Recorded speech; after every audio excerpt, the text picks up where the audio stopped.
Was there a moment where you were like, okay, I need to turn this on? And because it seemed like from the third to the fourth quarter, like you just kind of took things up several notches. So as a team? Well, you in particular, but as a team, you guys all kind of seemed to figure it out in the fourth. Yeah, I mean, I think that I was kind of getting great looks when I was getting downhill, knowing that it was so back and forth, really wanting to do whatever I could to continue to bring the game to the next level. They were switching, they weren't switching, so there was a lot of openings for me, and just continuing to be aggressive. You know, whenever there's a small on me, like, I have to finish that. And then the rest of the team, obviously, we just continued to pick it up. Our defense really helped us get out and run offensively, and when they have to take the ball to the basket, it's a lot harder for them to kind of get going. Sorry. No, you got it. For both of you, it was a very physical game. Do you guys like games? Did you get hit in the eye? No. Oh, okay. Yeah. That was in warm-ups a few games ago. Too late. All right. No. Do you guys like when games are like that? Honestly, I don't know how physical it was because they were just calling a lot. Fair. Good answer, right? Yep. We'll go over to Zoom, starting with Miles. Hey, Brianna, I wanted to ask you about Jonquel's poise tonight because she dealt with some foul trouble, but while she was out there, she was a team high in plus minus, and her ability to just battle on the glass, especially against that Sky front court, and she also shoveled you an underhanded dime in that first quarter in the open court. What is she bringing you when she's out there on the court and just kind of contributing to this team?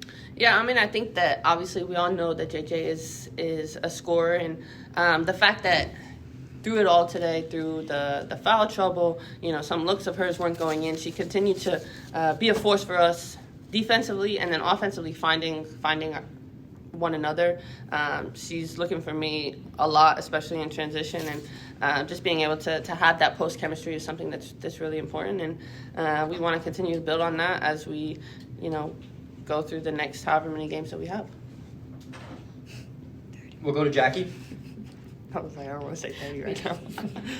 Good evening, all. Thank you for taking the time.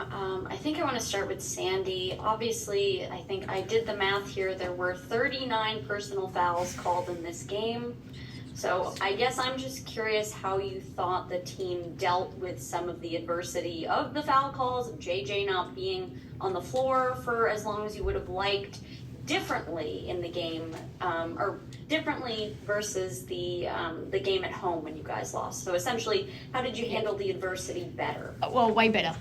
They stayed more composed and poised. Even JJ, like, is, you know, she knew how she could help us when she got back out in the court. Wasn't getting too frustrated. You know, sometimes, you know, your body language can change. I thought we stayed in the moment, and JJ was still great for us. The rebounding was fantastic. I thought she really, you know, anchored the zone in that fourth quarter. And that's what you got to do. Some days it's just, you know, you're not sure what they're going to be calling you. It takes you out of a bit of a rhythm, but you can still contribute to the team, and I thought she did that well. But for overall, we stayed more composed, and that's what we need to do, because sometimes they get a little bit grimy like that.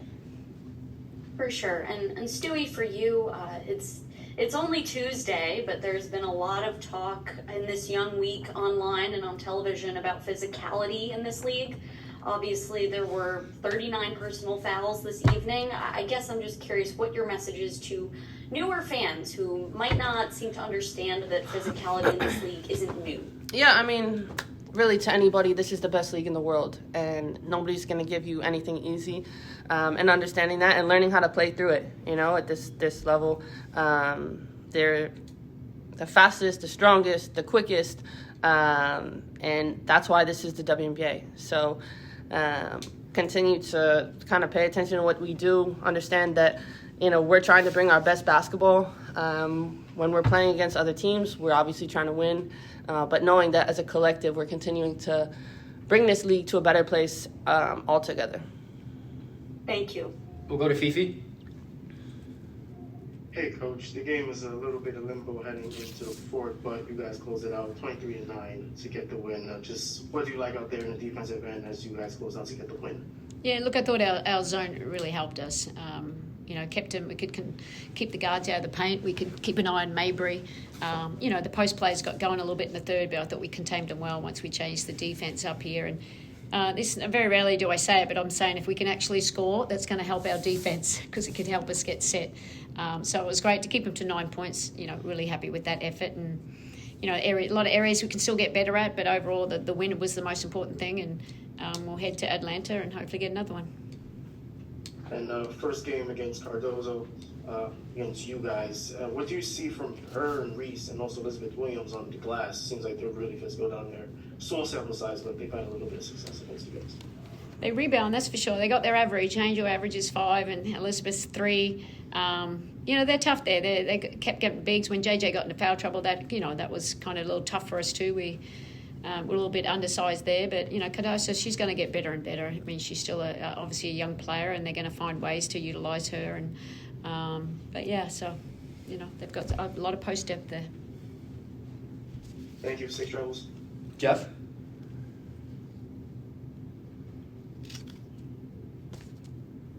Jeff? Thank you. Good evening, all. Congrats. Pardon? We can hear you. Oh, can you guys hear me? Yep. Okay, I'm sorry. Coach, my question was for you. What was your message to the team going into the fourth quarter, especially facing a 1-point deficit? Basically said we're going to play zone as much as we can, and if we can score, that's going to help us. So that was the big thing. But just getting stops. We had to get stops and really get good execution. I thought we found really high quality shots. We'll get into the rim. We had more wide open looks than we did in the third. I thought we were forcing some of the action. We were missing some easy ones.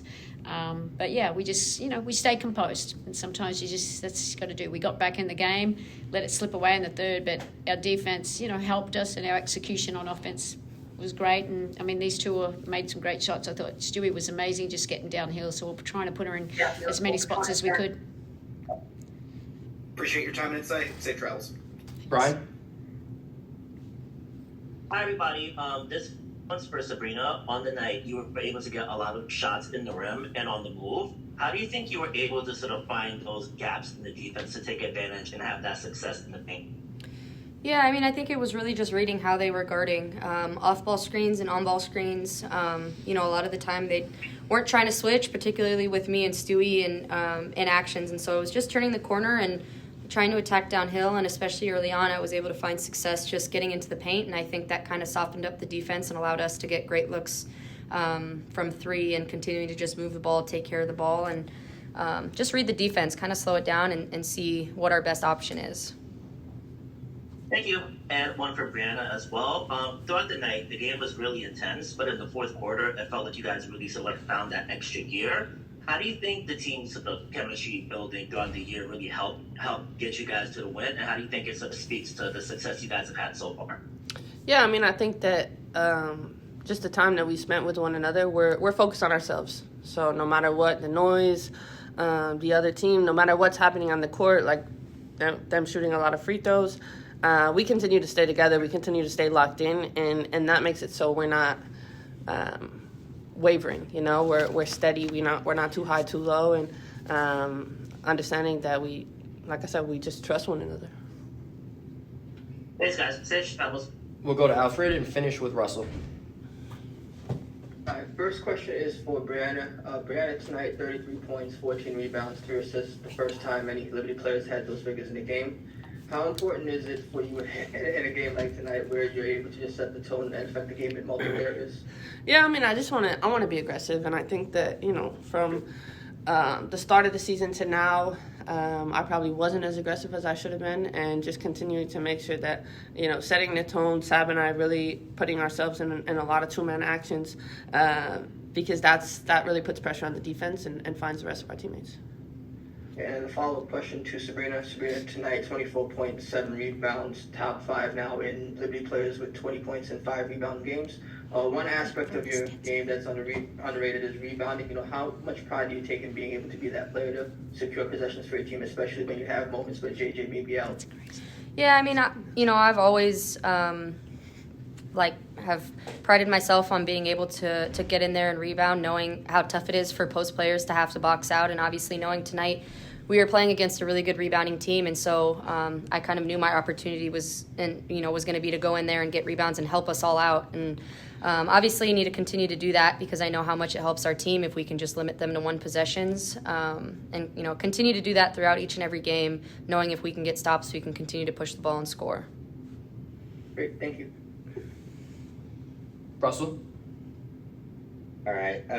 Question for Sandy. I know after your first game against Chicago, I talked to Jonquel and she said she wasn't happy with her performance on defense in that game.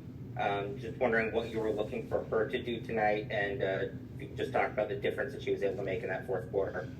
Yeah, look, she's the anchor of our defense. I mean, her and Stewie there, what we can do, we're very versatile, and we had them switching and doing a great job. JJ just got into a little bit of foul trouble, but I think she can guard any of those players, but it's her verticality, how she changed her shots at the rim and be able to rebound. That was massive for us. She was in foul trouble, but I thought she handled the situation quite well for us. And, the versatility helps for us. So we went to a zone that certainly helped us, and she was able to move around and then stay between the basket and the player and wall up. Much better than she probably got some tough calls early, but we got to keep her out of foul trouble because she's really important for us.